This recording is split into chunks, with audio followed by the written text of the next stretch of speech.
Bonjour à tous. Aujourd'hui, nous sommes le lundi 27 octobre 2025 et notre cher ami Paul Craig Roberts est de retour parmi nous. Bon retour, Paul. Merci, Nima. Veuillez vous abonner et cliquer sur le bouton j'aime pour nous aider à toucher davantage de personnes. Et permettez-moi de commencer, Paul, par le nouveau missile que Poutine vient d'annoncer. Un missile de croisière à propulsion nucléaire. Il semble que la capacité de ce nouveau missile soit de pouvoir atteindre n'importe quelle cible sur la planète. Et voici la réaction de Donald Trump à ce sujet.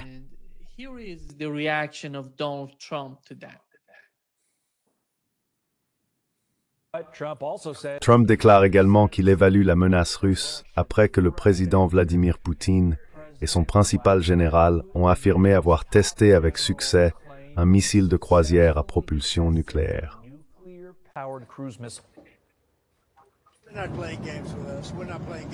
Ils ne jouent pas avec nous, et nous ne jouons pas avec eux non plus. Nous testons des missiles tout le temps.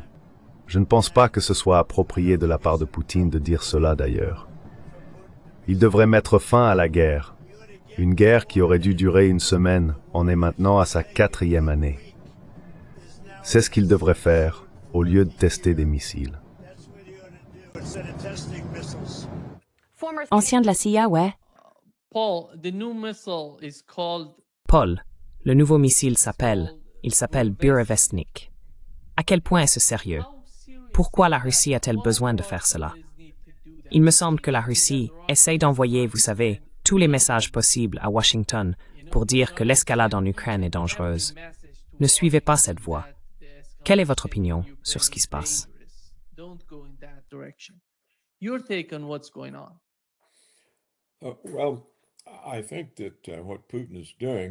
Eh bien, je pense que ce que fait Poutine, c'est d'essayer de compenser le fait qu'il n'a pas de véritable ligne rouge.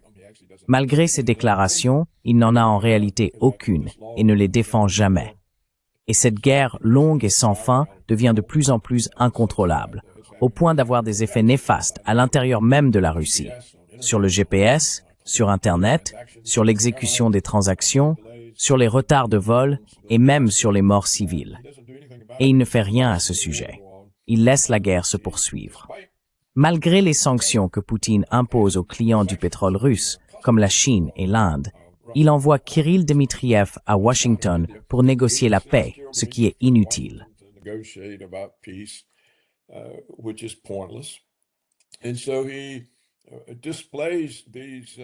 Et donc, il exhibe ses superarmes nucléaires, et elles le sont vraiment. Ce sont des superarmes. Nous n'avons rien de comparable. Mais il les montre comme un avertissement. Si vous continuez à pousser, vous devrez faire face à cela. Il utilise ces superarmes pour compenser son absence de véritable réponse aux provocations croissantes. Ce missile en particulier possède des caractéristiques extraordinaires. Il est propulsé par un petit réacteur nucléaire et peut rester longtemps en altitude, frappant depuis n'importe quelle direction. Et bien sûr, sa vitesse est hypersonique.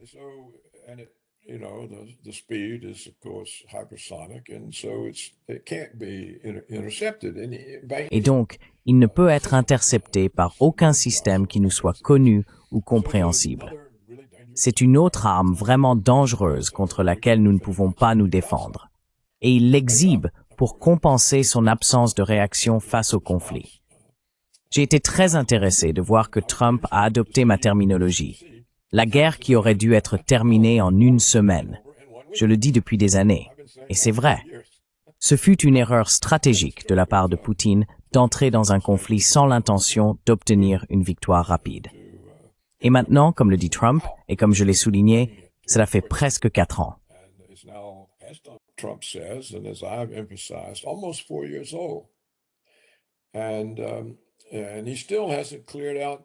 Et il n'a toujours pas chassé les Ukrainiens du Donbass. C'est donc une erreur stratégique que Poutine s'est créée lui-même et il essaie de la dissimuler ou de la compenser avec ses superarmes. Vous voyez, si sa crédibilité est ruinée, la crédibilité de Poutine n'existe pas vraiment, c'est parce qu'il n'a jamais réagi aux provocations. Il n'y a jamais répondu. Il déclare même qu'une attaque contre la flotte soviétique de bombardiers nucléaires n'est pas un acte de guerre, mais un acte de terrorisme. Et il n'y a pas si longtemps, il a dit que si des Tomahawks étaient utilisés pour nous attaquer, ce seraient des actes de terrorisme. Donc, en les qualifiant d'actes de terrorisme et non d'actes de guerre, il n'a pas à y répondre.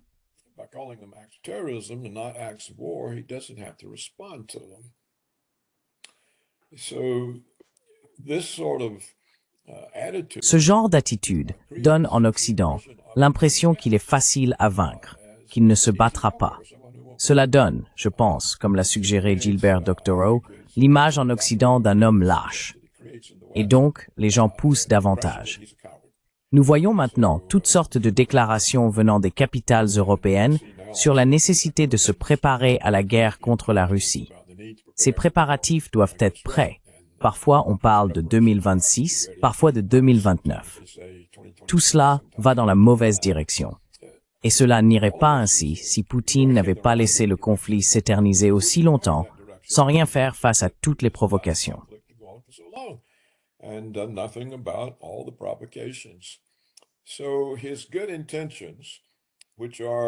Ainsi, ses bonnes intentions, qui sont « ne soyons pas provocateurs, car cela pourrait nous précipiter vers la guerre », se retournent en réalité contre lui. Elles mènent à la guerre même qu'il veut éviter, parce que les gens ne le considèrent pas comme crédible. Et je ne pense pas qu'il croit qu'il utilisera un jour ces super-armes non plus. Il est clair que nous n'avons aucun équivalent aux armes nucléaires russes. Nous sommes impuissants. En réalité, le monde entier est impuissant face à elles. Mais Washington ne semble pas penser qu'il les utiliserait un jour. Voilà donc la situation malheureuse. Voilà la situation malheureuse. J'ai toujours pensé qu'à la fin, les provocations seraient si graves que la seule manière pour Poutine ou pour la Russie de se défendre serait par une riposte nucléaire. Et je regrette profondément qu'il ait laissé ce conflit durer aussi longtemps. Paul, I know that you made this point for many times. Je sais que tu as déjà fait valoir ce point à de nombreuses reprises au cours des 2 dernières années. Mais en ce qui concerne la Russie, il me semble que Poutine est très préoccupé par l'escalade, non pas à cause de l'escalade en elle-même, mais à cause des conséquences de ces escalades. Même en Ukraine, regarde l'Ukraine, la manière dont ils ont combattu là-bas, ils ne s'en sont pas pris aux civils, ils n'ont pas visé les infrastructures. À un certain moment, ils ont essayé d'éviter cela autant que possible. Mais pourquoi auraient-ils besoin d'escalader? Ils gagnent, les pertes sont faibles et leur économie se porte bien. Ce n'est pas vraiment un problème. Tu sais, les liens entre la Russie, la Chine, l'Inde et l'Iran se renforcent. Pourquoi auraient-ils besoin d'escalader? Parce que c'est une guerre d'usure, Paul.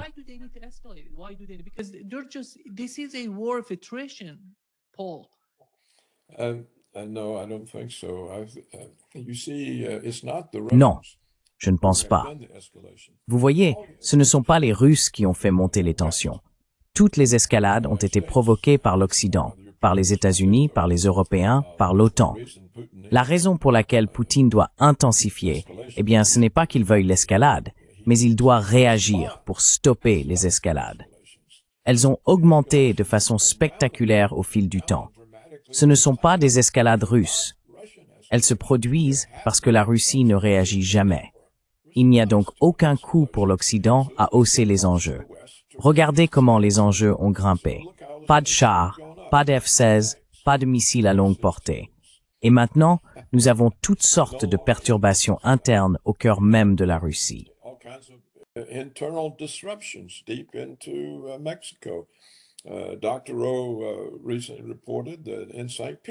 Le Dr. Rowe a récemment signalé qu'à Saint-Pétersbourg, une très grande ville stratégique, le GPS cesse de fonctionner à cause des frappes de drones. Internet s'arrête. Les transactions commerciales ne peuvent pas être effectuées. Les vols aériens programmés subissent des retards. Des gens sont tués. On peut donc voir jusqu'où ces escalades sont allées, et pas seulement sur le plan militaire. Les sanctions ne cessent de s'aggraver. Et maintenant, Washington ne sanctionne plus la Russie, mais les clients de la Russie pour son pétrole, en sanctionnant l'Inde et la Chine. Ce sont des escalades majeures, et elles se produisent parce que la Russie ne réagit jamais. Il n'y a pas eu d'escalade russe dans tout cela. Il n'y en a pas eu. Peut-être que Poutine s'en réjouit, Paul. Maybe Putin's happy about that, Paul. Maybe Putin's happy about that. Because he Peut-être wants to que show Poutine s'en Washington réjouit, that there is car il veut montrer à Washington qu'il existe une limite à leur influence sur la Chine et l'Inde, puisque la Chine et l'Inde vont acheter du pétrole russe. Peu importe ce que Washington demande. It doesn't matter what Washington is asking for.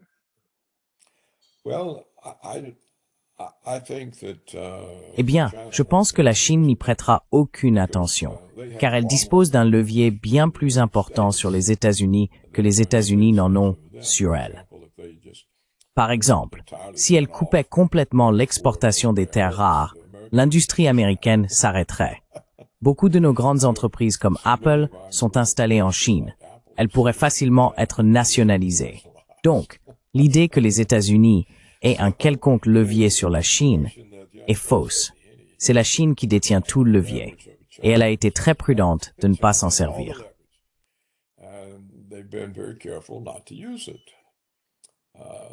Pourquoi cela, Paul? Why? Laisse-moi le formuler ainsi.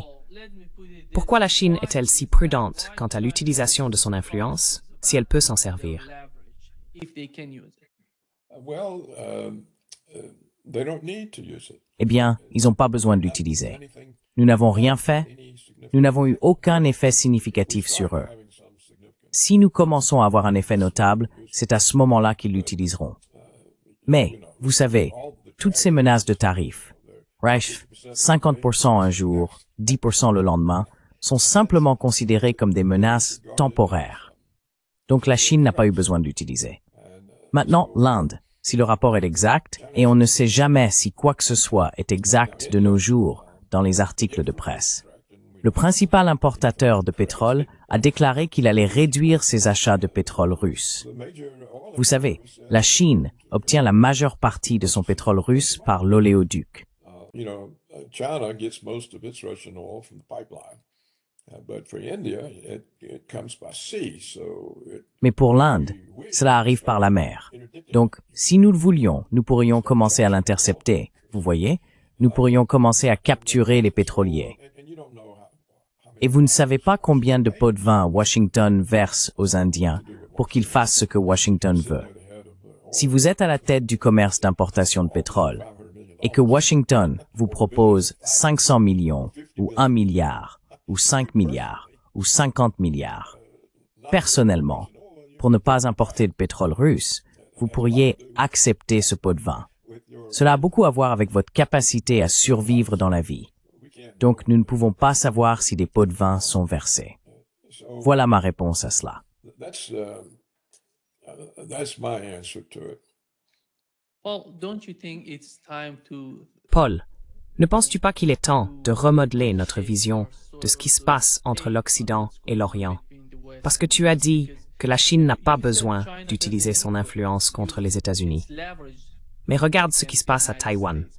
Ils fournissent des armes à Taïwan. Alors, quelle est la ligne rouge pour la Chine dans ce cas? If that's the case. Eh bien, Taïwan est un tout petit endroit.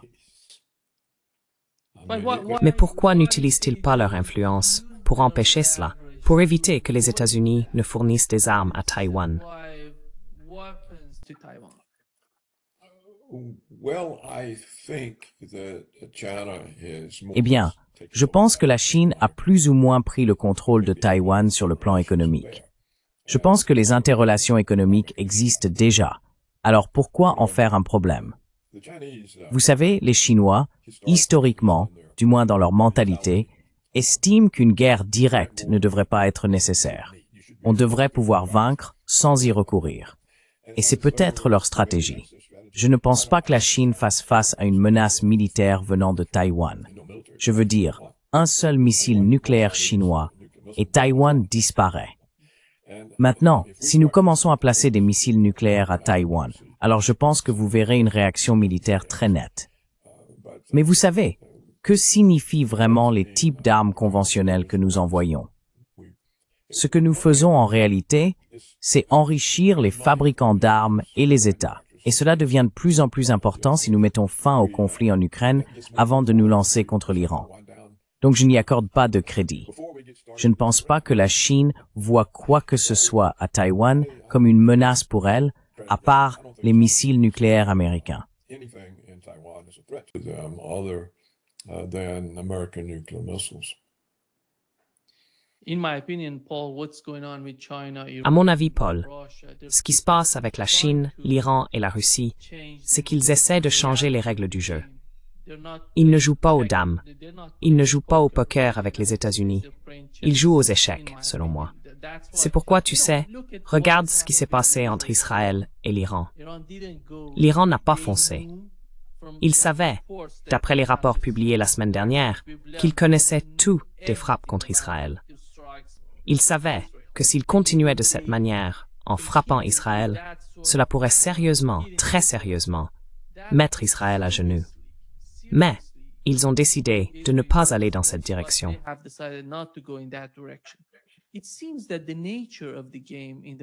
Il semble que la nature du jeu, dans l'esprit de la Russie, de la Chine et de l'Iran, soit différente, Paul, de la façon dont nous la percevons ici. Je comprends tout à fait ton point de vue, car la question que tu as soulevée, pourquoi la Russie n'a-t-elle pas mis fin au conflit dès que possible, en 1 ou 2 semaines, est importante. Le point que tu avais soulevé il y a 2 ans, Donald Trump en parle en ce moment même. On peut voir l'état d'esprit à Washington, mais nous devons aussi prendre en compte la mentalité de ces pays, car ils ont une stratégie différente, une autre manière de penser, qui n'est pas tout à fait la même que celle que nous connaissons dans l'atmosphère occidentale, à Washington, et peut-être en Europe. Est-ce bien le cas? Well, Nima, I think that you're right. Eh bien, Nima, je pense que tu as raison dans le sens où cette stratégie est en train de se développer. Mais elle n'existait pas au départ, autant que je sache. Au début, je pense que ce que faisait Poutine, c'était d'essayer de ne pas soutenir par une action militaire décisive la propagande selon laquelle il allait reconstruire l'Empire soviétique et que l'Ukraine n'était que la première étape vers l'absorption de toute l'Europe. C'était la propagande. Donc je pense qu'il a dit à son peuple, nous ne voulons pas donner de crédit à cette idée selon laquelle nous cherchons à reconstruire l'Empire soviétique et à reprendre l'Europe de l'Est et peut-être aussi l'Europe de l'Ouest, parce que cela pourrait en réalité transformer ce conflit en quelque chose de très vaste que nous ne voulons pas. Turn this conflict into something very big that we don't want. So all we are doing is stopping them from Donc, tout ce que nous faisons, c'est les empêcher de massacrer la population russe du Donbass, et nous allons les en expulser. Il a d'ailleurs dit un jour, j'aime à penser en réponse à mes critiques, même s'il aurait très bien pu y arriver par lui-même, qu'il avait commis une erreur en n'agissant pas plus tôt pour venir au secours du Donbass. Vous savez, les 2 républiques séparatistes du Donbass ont demandé en 2014 à être réunies à la Russie, comme la Crimée, et Poutine a refusé. Il a refusé pendant les 8 années suivantes. Il a essayé de remplacer cela par un accord de Minsk qui donnerait au Donbass une certaine autonomie, rendant plus difficile, ou du moins plus difficile, pour l'Ukraine de les soumettre, tout en les laissant en Ukraine. C'était sa solution. Laisser le Donbass en Ukraine. His solution was to leave Donbass in Ukraine.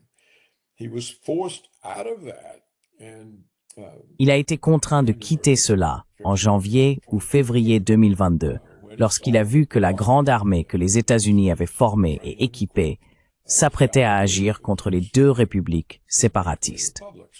C'est donc pour cette raison qu'il est intervenu. Je ne pense pas qu'il était prêt pour l'intervention au départ, et cela peut expliquer pourquoi elle a d'abord été limitée.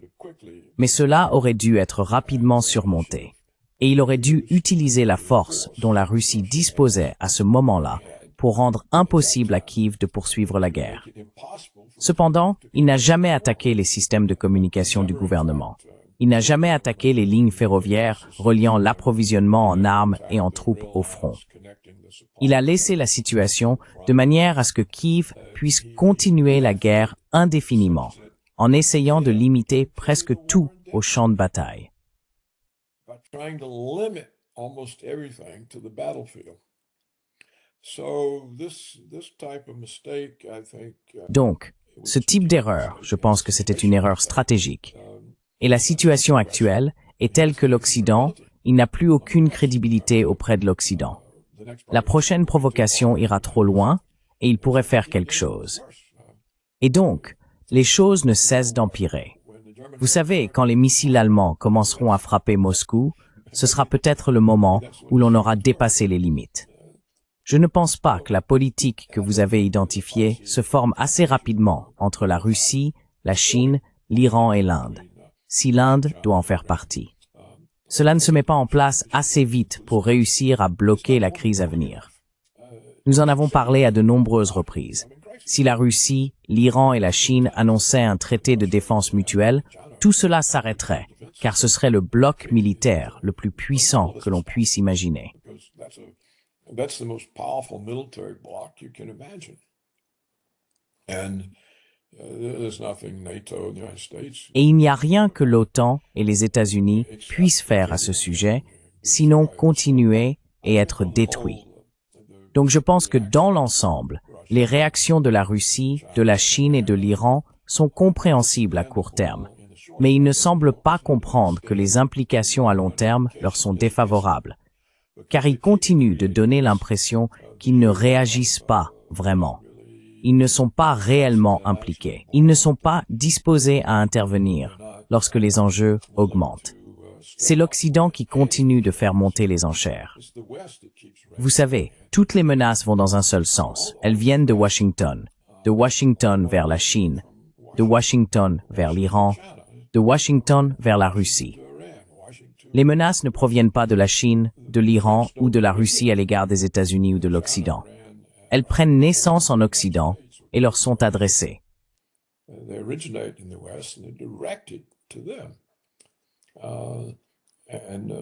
If they reply at all, it's words. Et s'ils répondent, ce ne sont que des mots. Mais après tant d'années à ne répondre que par des mots, ils n'ont plus aucun poids. Alors Trump n'a montré aucune réaction face à ce nouveau super missile que possèdent les Russes. Je veux dire, imaginez, c'est comme un ICBM qui peut rester là, se déplacer aussi longtemps qu'ils le veulent, puis un jour tomber de n'importe quel endroit. Trump dit, et alors? Nous n'avons pas à leur prêter attention. Ils auraient dû gagner cette guerre en une semaine. Elle dure depuis 4 ans. C'est pour cela qu'il les a qualifiés de tigres de papier. Vous savez, quand les États-Unis traitent le pays le plus puissamment armé du monde d'un tigre de papier.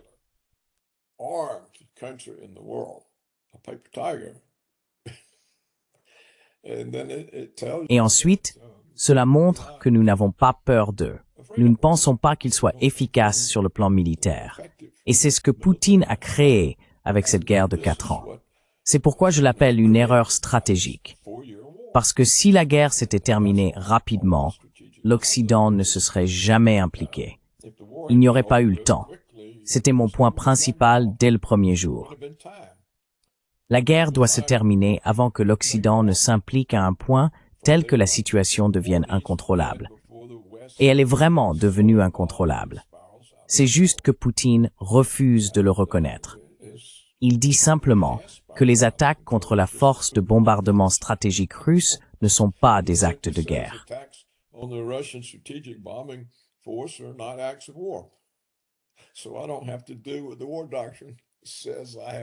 Donc, je n'ai pas à faire ce que la doctrine de guerre dit que je dois faire. Eh bien, la situation est déjà devenue incontrôlable, et ce genre de provocation risque d'empirer. Tu vois, une partie du problème, Nima, c'est que Trump veut une solution immédiate. Il veut un cessez-le-feu parce qu'il peut appeler un cessez-le-feu une solution. Nous avons arrêté les tueries sont terminées. Mais le cessez-le-feu n'est pas une solution. Exactement. Et quelle est la solution? La solution, je pense, comme Poutine l'a clairement indiqué, ou peut-être pas si clairement, du moins les Américains ne semblent pas l'avoir compris, c'est celle-ci. Regardez, ce conflit en Ukraine, c'est votre œuvre. C'est vous qui l'avez déclenché.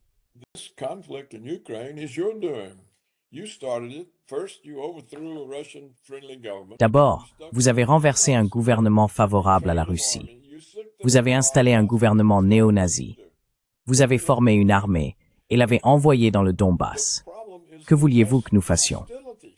Nous avons dû intervenir. Le problème, c'est l'hostilité de l'Occident envers la Russie. Vous êtes hostile envers nous. Regardez ce que vous avez fait. Vous avez placé l'OTAN à nos frontières. Puis, vous avez installé des bases de missiles américaines en Pologne et en Roumanie.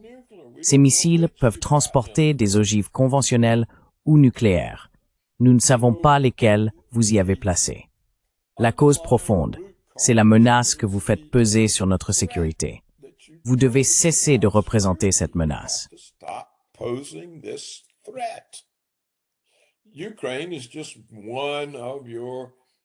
L'Ukraine n'est qu'une de vos voix pour représenter une menace.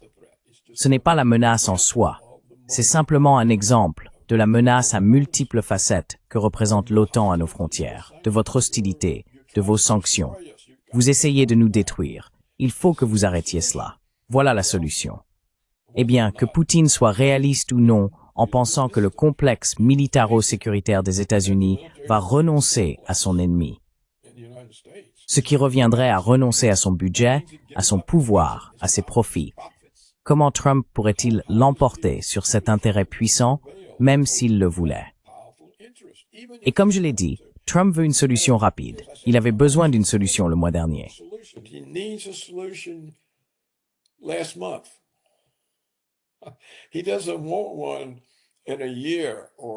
Il ne veut pas d'un processus qui dure 1 an ou plus, après que tout le monde aura trouvé comment normaliser les relations et éloigner l'Occident de la frontière de l'Ukraine. Comment le gouvernement américain peut-il retirer les bases de missiles américaines de Pologne et de Roumanie? Comment faire sortir les pays frontaliers de la Russie de l'OTAN? C'est un processus long et complexe. Trump n'a pas le temps pour ça. Cela ne l'intéresse pas. Ce n'est en rien dans son intérêt. Il veut un cessez-le-feu. Et même si à Anchorage, il semblait que Poutine l'avait convaincu que c'était un processus plus long, il a très vite changé d'avis.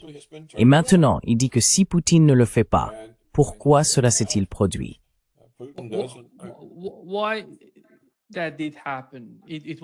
C'était à cause de sa visite au Royaume-Uni. Que s'est-il passé pendant cette visite? Et qui a parlé avec lui? Les prophètes.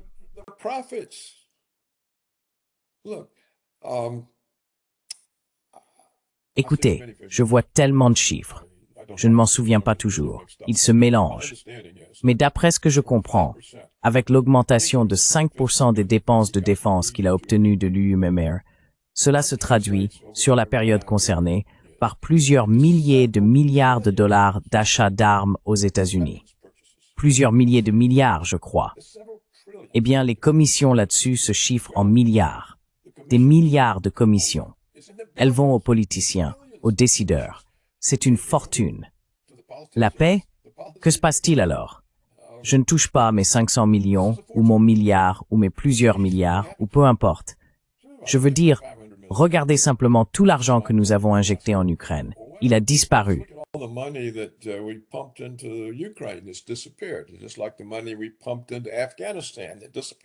Tout comme l'argent que nous avons injecté en Afghanistan, il a disparu. On parle de sommes d'argent énormes. Souvenez-vous des sommes colossales manquantes au Pentagone. Ils essayaient de retrouver cet argent. Et c'est justement la partie du Pentagone, là où se trouvaient les personnes et les preuves, qui a été détruite par le missile qui a frappé le bâtiment, celui qu'ils ont prétendu être un avion. Donc il s'agit d'une somme d'argent considérable. Et c'est important pour eux. C'est plus important pour eux que la perspective d'une guerre.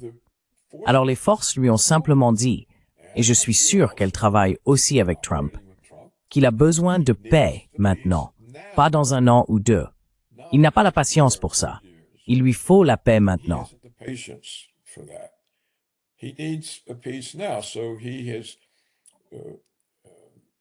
Donc il a changé.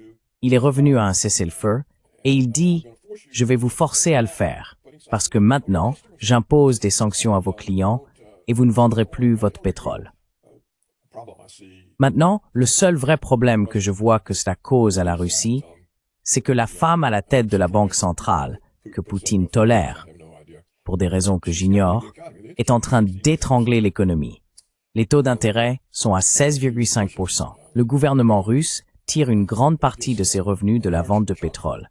Donc si ces ventes diminuent sensiblement, les recettes pétrolières du gouvernement chutent. Il y aura un déficit. Et cette personne de la Banque centrale, formatée à l'américaine, cette femme, dira « Oh mon Dieu, votre déficit va être ruiné ». Et elle étranglera encore davantage l'économie. Oh my gosh, the deficit will be ruined, and she'll further strangle the economy. So, it is in some way. C'est donc, d'une certaine manière, dangereux, car ils n'ont pas de directeur de banque centrale raisonnable qui sache comment réagir correctement à cette situation. Seulement la mauvaise manière, celle qui fera en réalité fonctionner les sanctions américaines. Elles fonctionneront à cause d'elles.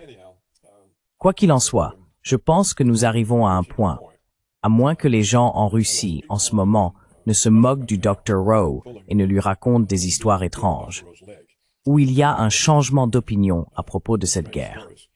Non pas qu'ils veuillent se rendre ou simplement l'arrêter, ils veulent la gagner. Maintenant, combien de ces personnes? Je ne sais pas.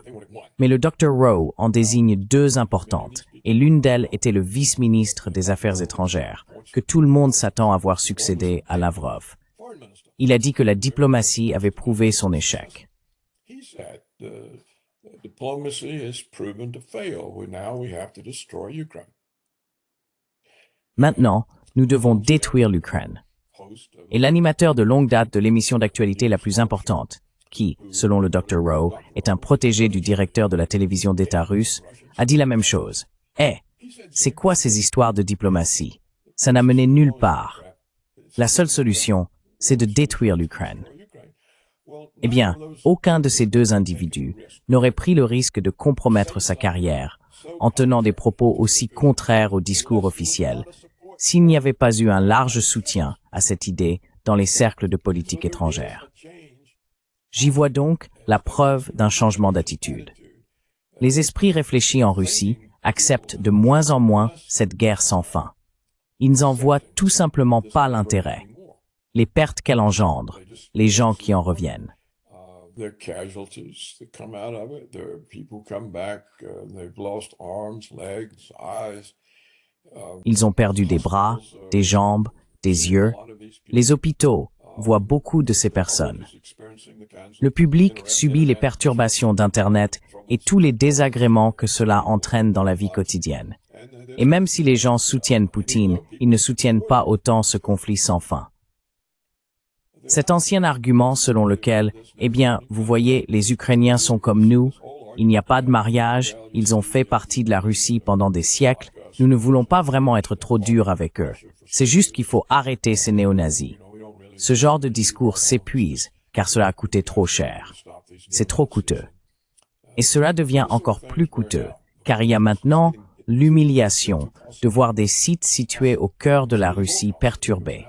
Même la vie à Saint-Pétersbourg en est affectée.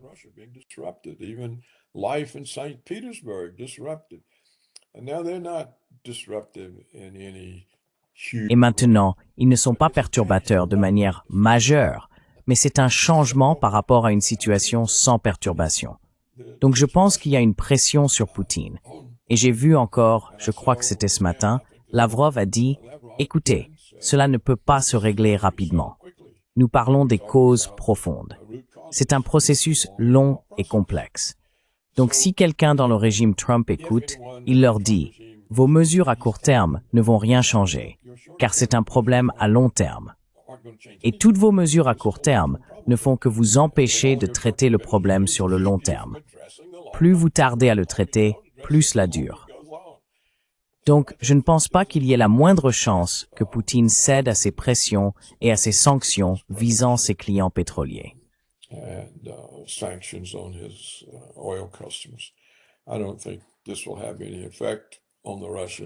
Je ne pense pas que cela aura le moindre effet sur les Russes, sauf peut-être pour les convaincre que la diplomatie ne fonctionne pas, qu'ils ne peuvent rien obtenir. Trump est trop impatient. C'est ça le vrai problème. Il veut une solution tout de suite, ou il en voulait une le mois dernier. et il ne l'obtient pas. Alors il est frustré. C'est le président de la paix. Et pourtant, il est sur le point de partir en guerre contre le Venezuela, on dirait. Ils ont maintenant fait venir un porte-avions depuis la Méditerranée, je crois, ou l'océan Indien, ou quelque part, pour se positionner au large du Venezuela. S'il veut faire la guerre au Venezuela, tout en restant le président de la paix, il doit revendiquer la paix avec la Russie, avec l'Ukraine. Donc ce genre de frustration n'est pas compatible avec une solution diplomatique. It's not consistent with a diplomatic solution. Well, let me take you to Eh bien, permettez-moi de vous orienter dans une autre direction concernant la relation entre les États-Unis et la Russie. Une partie, comme vous l'avez mentionné, est que le complexe militaro-industriel tire beaucoup d'argent de ce type d'animosité envers la Russie. L'autre partie est que l'establishment aux États-Unis, d'après ce que je comprends, est principalement sioniste. Et pourquoi cela? Pourquoi ont-ils besoin de cela? Qu'est-ce qui se cache derrière cette sorte de haine qu'ils éprouvent envers la Russie? Parce que, si l'on observe le comportement du gouvernement russe, je ne vois pas Vladimir Poutine être particulièrement opposé aux Juifs. Il essaie en réalité de protéger les Juifs russes et de les aider. Mais on constate une haine immense envers la Russie lorsqu'il s'agit des sionistes aux États-Unis. Pourquoi?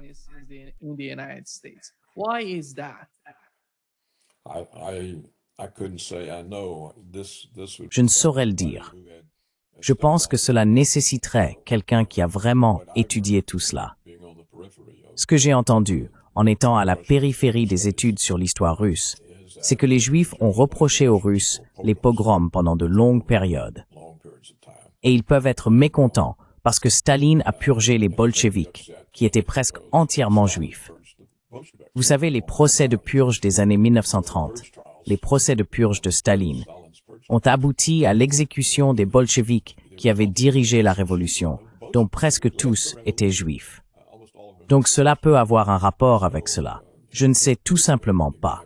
Mais vous voyez, je pense que c'est politique, ou l'attitude des Juifs dont vous parlez à l'égard de la Russie. Beaucoup de gens disent qu'ils ont la même attitude envers les États-Unis. a lot of people say they have the same attitude toward the United States, and that Ce que je sais, c'est que des intellectuels de gauche américains traditionnels, des personnes réellement intelligentes et ayant accompli un travail intellectuel sérieux et responsable au cours de leur vie, m'ont dit que les néoconservateurs sionistes détestent les Américains, les détestent vraiment, et que leur expérience avec eux est effrayante. Maintenant, je ne sais pas, je n'ai pas eu cette expérience. Je pense que certaines personnes croient, Intineerwerfing, et je ne sais pas sur quelle base, c'est bien au-delà de ma compréhension, que les Juifs sont déterminés à détruire les États-Unis, et que c'est pour cela qu'ils sont à la tête de tous ces mouvements autodestructeurs. all of the movements that are sort of self-destructive. You know, feminism has destroyed the relations between men and women. Vous savez, certains affirment que le féminisme a détruit les relations entre les hommes et les femmes, qu'il a réduit le mariage, augmenté les divorces et légalisé ce que certains appellent la perversité sexuelle chez les femmes. Selon ces mêmes affirmations, ce mouvement aurait été largement mené par des Juifs. L'élimination des symboles chrétiens de la vie publique, toujours d'après ces affirmations, résulterait de procès et d'actions intentées par des Juifs. Ainsi, on prétend qu'ils n'aiment pas davantage les Américains qu'ils n'aiment les Russes. Et d'autres vont encore plus loin, disant que cela serait inhérent à leur vision du monde, qu'ils se considèrent comme le peuple élu et que le reste d'entre nous ne l'est pas. Je ne peux pas dire si ces conclusions sont justes ou non. If these kinds of conclusions are right or wrong, it take years of Il faut des années de lecture, de réflexion, de discussion, d'études et d'efforts pour voir, est-ce vraiment le cas? anything that I've done. Ce n'est pas quelque chose que j'ai fait.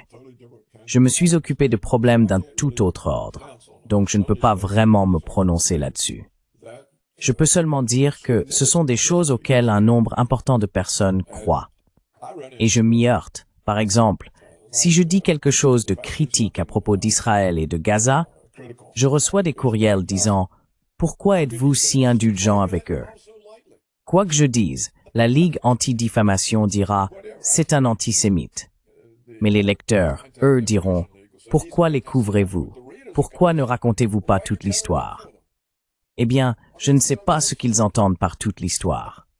Well, I don't know what they mean by the whole story. I mean, but Je veux dire, on peut voir qu'il y a des gens qui se sentent très menacés par les Juifs et qui leur sont très hostiles. Et ils me sont hostiles parce qu'ils pensent que je ne vais pas assez loin dans mes critiques. Je formule rarement des critiques moi-même. En général, je publie un Israélien qui les critique. Mais cela est pris comme une preuve que je suis antisémite. Si je reproduis simplement un article d'un journal israélien comme Haaretz qui critique la politique de Netanyahou, je me fais attaquer comme antisémite. Je dis, eh bien regardez, ce sont les Israéliens qui le disent, pas moi. Donc c'est à peu près la limite de ce que je fais, même si je reconnais que ce qui se passe est un génocide.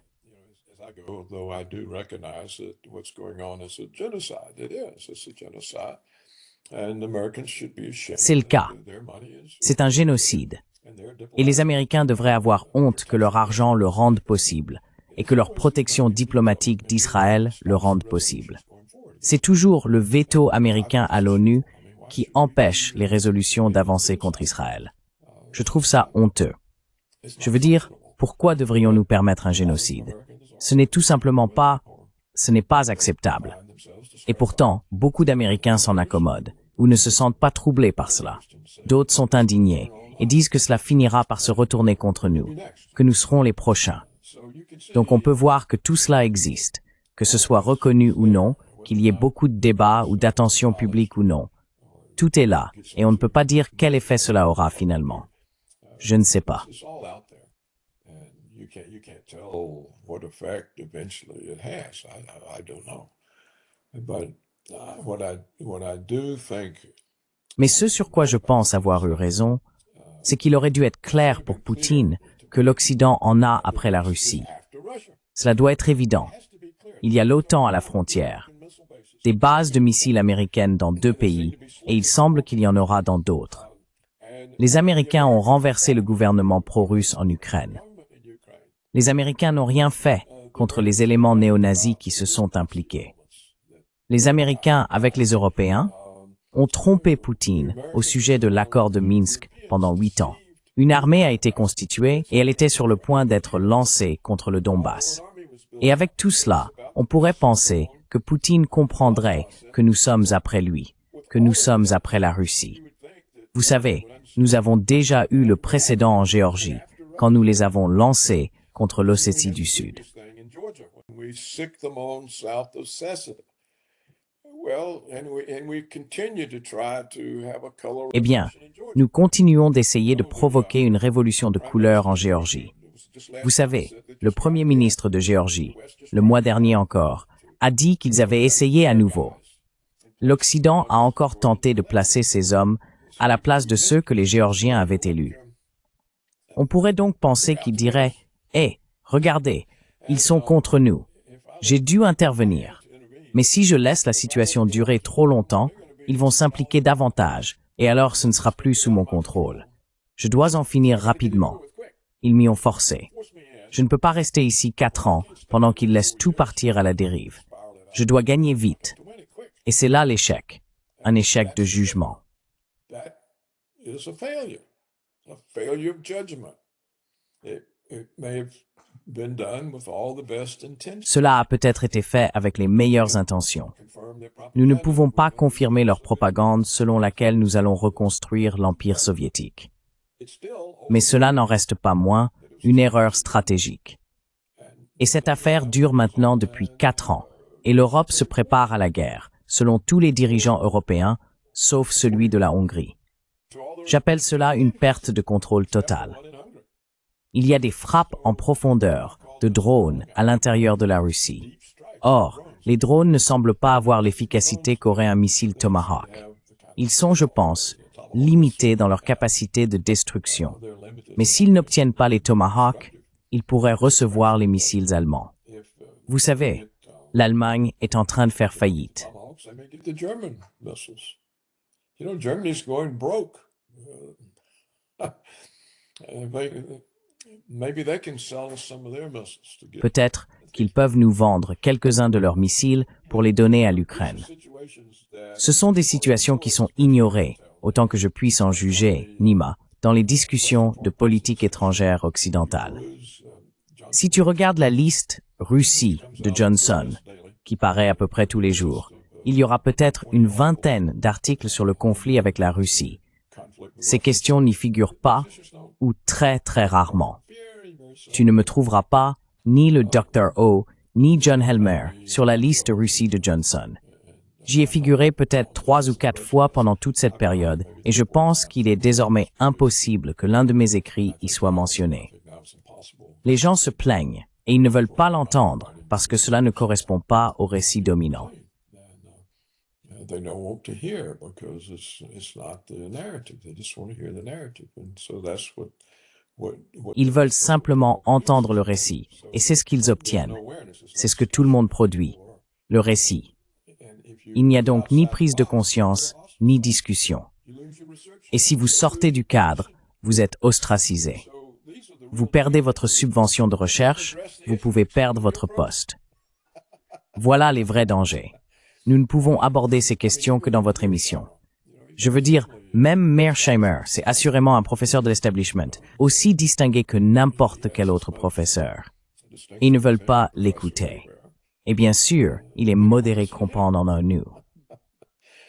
And of course, he's mild compared to some of us, but still, he asks right questions. Mais malgré tout, il pose les bonnes questions.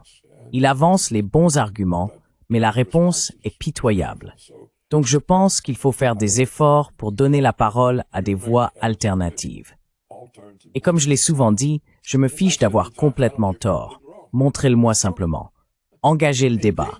J'aimerais beaucoup qu'on me démontre que j'ai tort, car ma position est très pénible. J'aimerais pouvoir dire « D'accord, parfait, je me trompe, tout va pour le mieux ». J'adorerais ça. Mais s'ils refusent d'en parler, cela montre qu'ils ne se sentent pas capables de le faire. S'ils pouvaient y répondre, ils ne nous traiteraient pas de non. Ils y répondraient.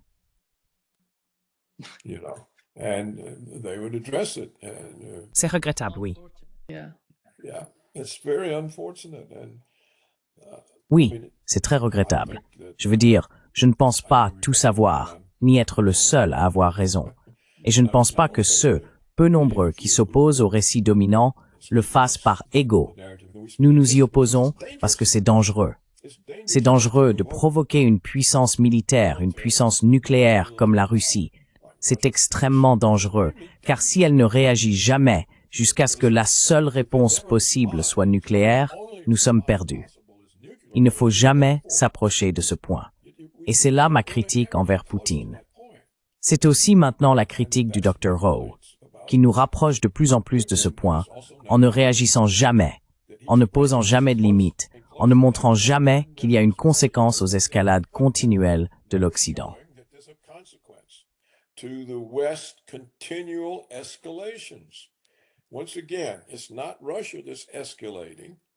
Encore une fois, ce n'est pas la Russie qui intensifie les tensions.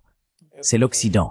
Ce sont les États-Unis qui intensifient le conflit sur le champ de bataille et au-delà, avec des sanctions qui s'étendent désormais aux non-Russes, achetant du pétrole russe. Que doit faire l'Inde? Se passer d'énergie? Je pense que nous essayons probablement de faire pression sur l'Arabie saoudite pour qu'elle compense tout déficit de pétrole russe en le remplaçant par du pétrole saoudien. Je suis sûr que nous essayons de le faire. Mais sinon, l'Inde ne va pas dire « Eh bien, nous allons tout arrêter pour faire plaisir aux Américains. Allons-nous tout arrêter pour que les Américains puissent faire pression sur les Russes? » Aucun gouvernement indien ne pourrait survivre à cela. Bref, on voit bien que c'est un vrai désordre. C'est le chaos. C'est le chaos. Oui, exactement. Dernier point. Merci beaucoup, Paul, d'avoir été avec nous aujourd'hui. Un grand plaisir, comme toujours. Eh bien, merci, Nima, pour toutes vos questions et pour la réflexion que vous suscitez. Merci beaucoup. Thank you very much. Thank you. Merci.